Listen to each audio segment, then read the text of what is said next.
పరిశుద్ధ గ్రంథము నుండి ఒక్క వచనము విందాము.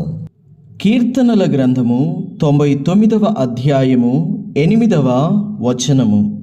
యెహోవా మా దేవా, నీవు మాకుత్తరమిచ్చితివి. వారి క్రియలను బట్టి ప్రతీకారము చేయుచునే వారి విషయంలో నీవు పాపము పరిహరించు దేవుడవైతివి. దేవునికి స్తోత్రము. ఈ లోకంలో నీతిమంతుడు లేడు, ఒక్కడు కూడా లేడు, పరిశుద్ధ గ్రంథం చెప్తోంది. అయితే మరి వీరందరూ ఎవరు? పాపులు. ఏదో ఒక విషయంలో పాపంలో పడిపోయి ఉన్నవారే. మరి వీరి పాపముల నుండి వీరిని తప్పించేవారు ఎవరు?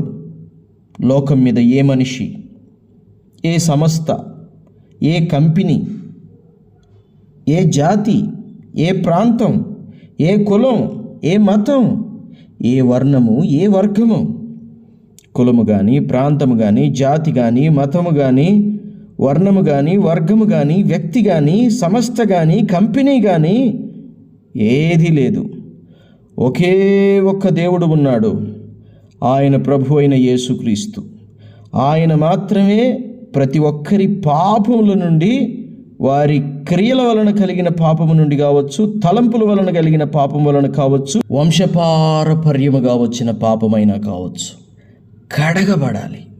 కడగబడాలి అంటే ప్రభువైన యేసుక్రీస్తు నా పాపముల కొరకు మరణించాడు అని చెప్పి ఆయనను నమ్మి, ఆయన నా ప్రభు అని నోటితో ఒప్పుకొని, ఆయన నా రక్షకుడని హృదయంలో అంగీకరించి నమ్మి విశ్వసించిన ఎడల, బాప్తిజం తీసుకున్న ఎడల వాళ్ళు రక్షించబడతారు. వారి పాపాలకు పరిహారం దొరుకుతుంది. దేవునికి మహిమ కలుగునుగాక. దేవుని బిడ్డ, నువ్వు రక్షించబడ్డావా? బాప్తిజం తీసుకున్నావా? నీ పాపాలు పరిహరింపబడ్డాయా? అయితే త్వరపడి బాప్తిజం తీసుకో. బాప్తిజం తీసుకొని ఉంటే జాగ్రత్తగా జీవించు. దేవుడు నిన్ను దీవించునుగాక. ఆమేన్.